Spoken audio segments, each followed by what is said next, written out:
Вопрос не должно нигде появляться. Алда кафирис, алда таластык.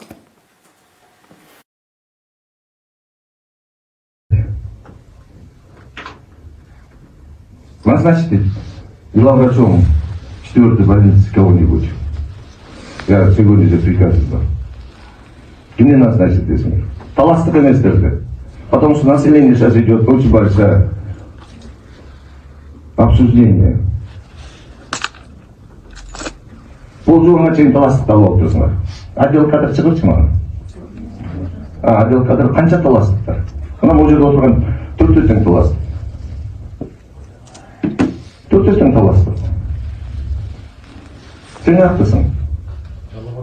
Галаттасың. Сен бош болгон турган.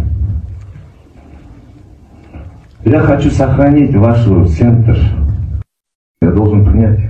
Урматтуу Facebook колдонуучулар, мен силер менен дагы бөлүшүп коеюн деген, мага бул министрдин бирден бир асылган дагы бир себеби, бул киши чыгып алып жалган сөздөрдү айтып, жанагы жаңы имараттын курулушу боюнча, бул имарат 500 орундук заманбап жаңы имарат биздин территорияга курулат.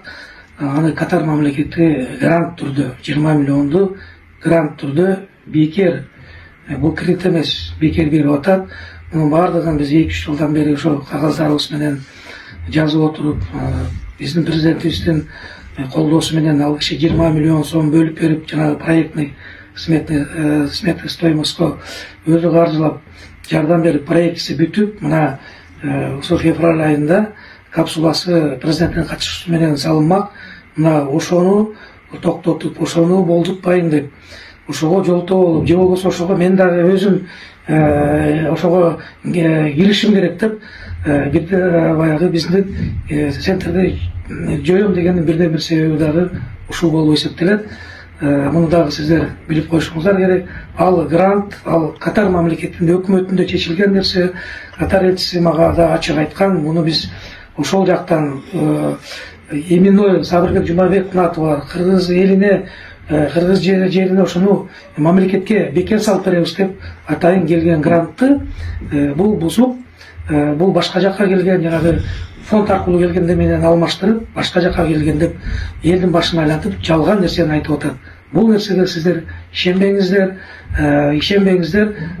бул дагы бир жолу биздин министрдин калпычылыгы.